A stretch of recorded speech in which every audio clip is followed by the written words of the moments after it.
Welcome home, welcome home. It feels good to be home. Welcome to the Life Coach Each One Teach One, the Reentry Fellowship, in partnership with All of Us at Non-Kentucky Podcast, where we'll be exploring the lived experiences of those currently incarcerated and formerly incarcerated, uplifting those stories, voices, and experiences, along with those journeys to success.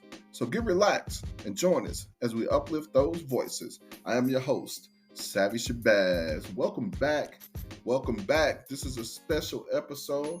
Happy 2024 again as we run into the month of February, Black History Month. Big shout out to everyone that has always been Black, not just a month, but always thankful for those, the pioneers that set it forward for us to be able to celebrate that 1 month.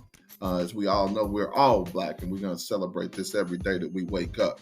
I want to bring you a special episode and just talk about a few things that we're working with and we're working on so you can keep up to date.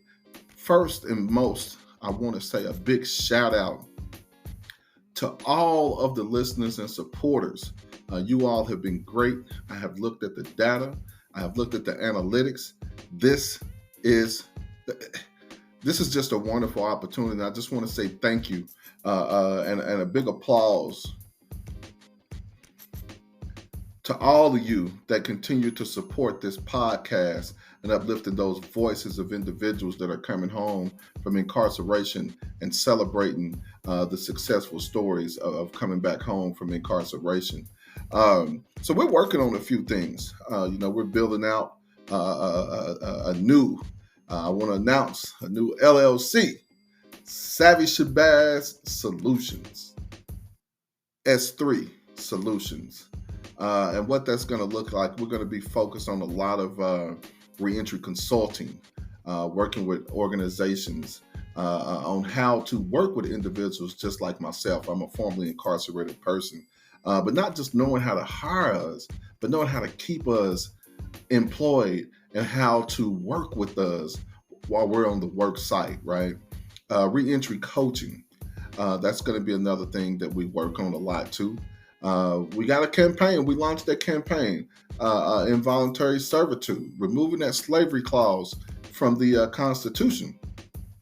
Big shout out to all of us at Non-National and all the other chapters across the nation that are working on this to remove this, abolish slavery from their state and from their Constitution as well. Big shout out to all the other organizations, in particular, Abolish Slavery Network and Abolish Slavery Kentucky Coalition as well. And all of those that have been coming into the meetings and working with us to help get this thing removed out of our Constitution. On a good note, we have some bills. I'm working on bills. Big shout out to State Representative Katura Herron. When I tell you all, she has really been supportive of me with this policy work and giving me the guidance that I need. So big shout out to your sister and salute to all the work that you're doing and support that you give me too. Speaking of bills, like we got bills. So we reached out to some legislators that we have relationships with. And we discussed, the importance of this bill and what we would like to do and what we would like to be seen, what we would like to be read in the language and moving forward and what some of our experiences was. And I'll share one of those experiences. I'll never forget being incarcerated.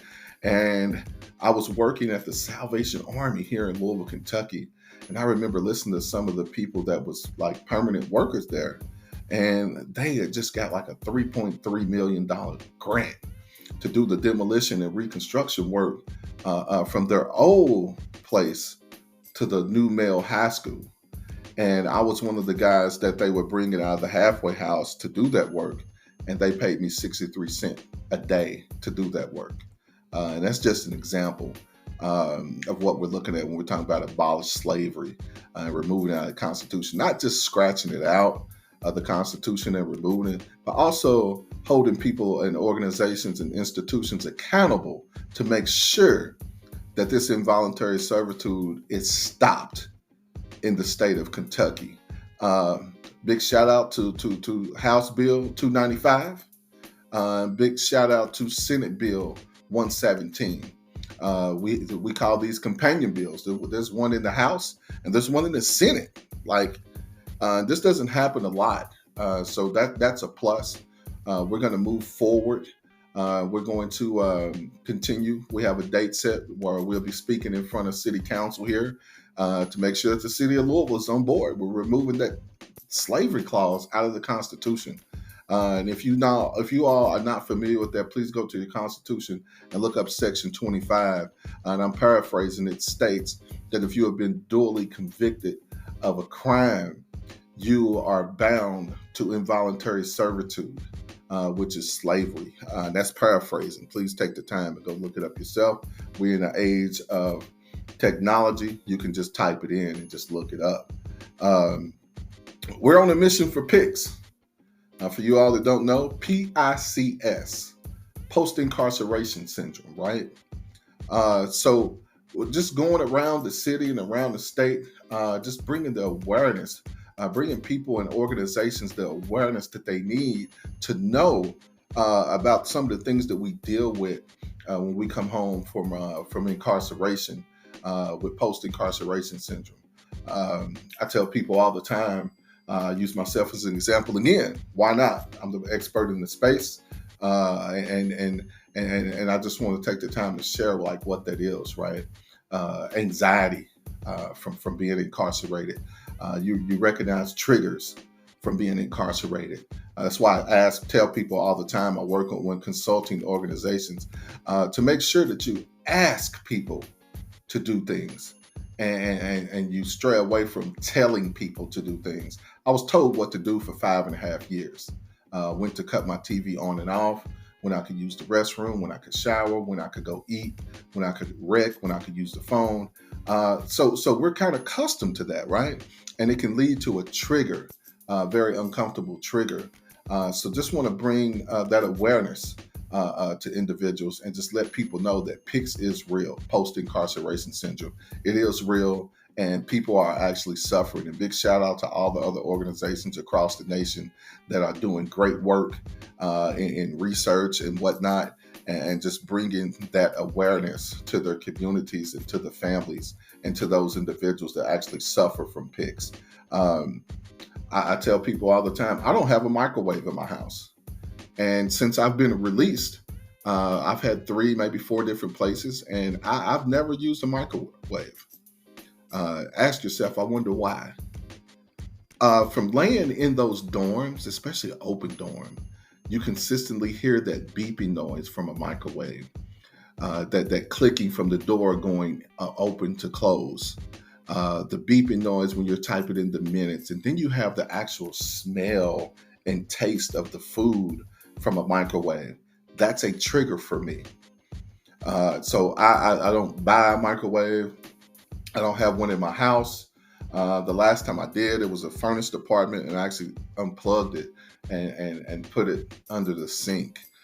So just think about that when yourself, and when you're working with somebody that's been home that's coming home from incarceration.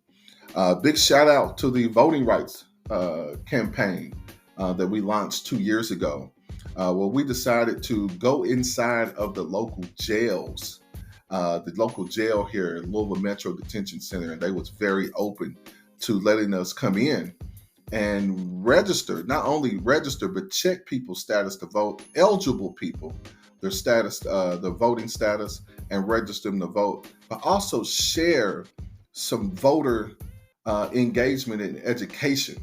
And I can honestly tell you that I was shocked to see the people, the residents, and I say residents, not inmates.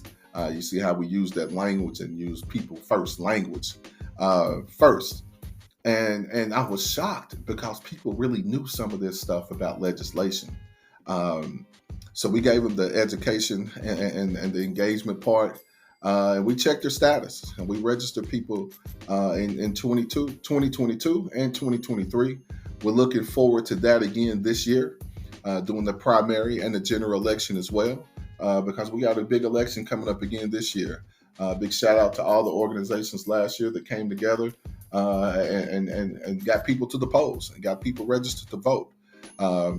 I must proudly say that to look out in the community and across the state and see individuals and organizations using the toolkit and the model that we built up here, it's just it was out of this world. Um, so we're actually looking this year to continuing to work with Louisville Metro Detention Center and actually establishing a polling site inside of that jail. Hopefully for individuals and residents that can vote too. Shout out to County Clerk's Office for assisting us with the absentee ballots that were needed to get individuals' votes counted. But what would this look like if it's spread across the state? We actually found a clause in the state where jailers are actually mandated to let individuals that are eligible vote in their jails. Not everybody is doing that, and I'll repeat that again. Not everybody's doing that, but hopefully we can get that ball rolling, and we can actually get individuals to the polls and get people registered to vote that actually have that right to do so. And who knows? Maybe this is the year where the governor extend voting rights and actually pass a law so everybody can vote in this state. We've been doing this work for a very long time. There's a lot of people and organizations out here that are doing great work, and a lot of them in leadership cannot vote. So let's make sure that we do that. I want to move right along again and just talk about the nonprofit. We got a lot of nonprofit organizations, and I've had my experience with those nonprofits, and what I've noticed is from my experience, the nonprofit world, for you all that know me, that remember Spanky, the nonprofit world, from my experience, it operates just like the dope game. And for you all that know, like going into some of the meetings and having people on your team and on your board, you just got to be very mindful about individuals. People have their own personal agendas. And the same way that you were very discreet in the streets about what you did, this is very much so how that nonprofit world works as well. I've had some great experiences with it. I've had some very, very distinct experiences with that as well. And I always try to bring it to the light, because the best thing about that nonprofit is that people that need help get the help that they need. I made a post a couple of days ago. People are always challenging, the work that you may do. And I tell people, one thing about me, and a lot of people that I work with and a lot of organizations I'm connected to as well, we are the help that we wanted and needed while we were incarcerated. Let me say that again so you can think about it. We are the help that we wanted and needed while we were incarcerated. So think about that. I'm getting a lot of feedback and just trying to share what I know about the nonprofit world and what my experience was and some of the tools that you would need to actually be successful with that. And I have been successful with that. And I want other people to be successful with that as well. And moving right along, I want to give a big shout out to every person and family that's lost somebody. Last year, 2023, was a very, very, very difficult year for a lot of people, and in particular my family. And I want to express that too. When I say family, for you all that know me and conversate with me and talk to me, when I call you family, let that mean something to you. I stand on that, right? You do not have to be blood related to me in order to be family. Just be loyal. Just be caring. Just be trustworthy. Just let your word be your bond, right? And protect, there's a real difference with me when it comes down to who I consider and call my family. I'll give you a prime example in comparison to relatives. and kin people. Some people say kin folk. I like to say kin people. For some of you all that know me personally, you know exactly why I draw the line with that in between those two. Um, but yeah, when we talk about family, I have my family, my birth family. I have my Amwood. Big shout out E-Wood, 25F for life. I have that family, right? But then I have a formerly incarcerated family too. A big shout out to FICPFM. Big shout out to All of Us and None. Big shout out to Just Leadership USA. That's my family too. And coming home from prison, I didn't know. I never would have thought that it was organizations that was out here just like me. People that's done way more time than I've done. Executive directors, founders, CEOs that's putting in work all across this nation. And for some I've met even across this world, organizing people and granting opportunities for formerly incarcerated people to not only work, but to lead as well.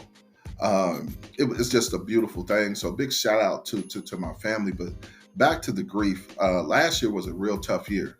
I struggled a lot. Thankful for friends, thankful for family, and thankful for therapy, and granting me the tools that I needed to get through some of that. So big shout out to those that are going through grief. The sun is back out of the last 2 days. The sun will come right back to you as well. And the way that therapy works, it's bigger than just talking to somebody about your problems and issues. You have to do the work too. That's one thing I focused on, was actually doing the work and protecting my space. And one of the biggest things I remember my therapist told me that really stuck to my heart was that I needed to focus on people that celebrate me, people that want me around, people that need me around, people that appreciate me when I'm come around, and be less focused on the individuals that don't. So that's one thing that I really stood on, and I took away from that. I'm still protecting my peace. I sage my house maybe once a week. I get a certain feeling, about energy if I'm around a certain person, or, I've gotten to the point now, if I see a individual's name on an event or on a flyer, if I see a org, a logo or something, I know that's not a safe space for me. So I just move different. I've taken the opportunity to really be successful with the community work that I've done. So I really protect my peace. I've got a Google number now, right? In the type of position that I'm in, everyone shouldn't be able to just reach out and just contact you whenever they want to. And drawing boundaries was a part of that too. Just getting back into it. Just looking forward to this year coming up. Oh, before I forget, big shout out to Just Leadership USA. I completed one of the toughest cohorts that I was in, the best class of Just Leadership USA 2023. It was a struggle. I had a lot of things going on, but to be able to reach out to that family and that cohort and lean on them in times of struggle. Big shout out to my mom. My mom beat breast cancer last year, and it was a real struggle because I just didn't understand. Big shout out to my sister and my family, especially my sister, because some of those terms that the doctor was saying and some of the paperwork she was sending me, I just didn't know what it meant. I didn't know if she was going to be here today or be gone tomorrow. I didn't know what those terms and stuff meant. So big shout out to the friends and my sister for taking the time and being patient with me and breaking all of it down. I really appreciate it. And big shout out to my mom. She's still here. She's still here with me. I'm actually thinking about going home and watching the Super Bowl with her. We're both Pittsburgh fans, but we were talking last week when I was home, and she told one of our friends that she liked the Cowboys. So we're going to have an in-depth discussion about that. I had a great visit home. I go home. Of course, you all know I'm originally from Paducah, Kentucky. P-Town! I love the place. Friendly place where all my childhood friends and buddies is at. And there's no place like that. My friend Vinny, he put me and my man Cool Mike, we've been friends since we was kids. He put us out of the house. I was kicking his ass in dominoes, and when I tell you I was trying to I was slapping them dominoes so hard. And when he put us out, I think I was going in my fifth house, and I think he only had like 30 or 40 in his first house. So he was hot.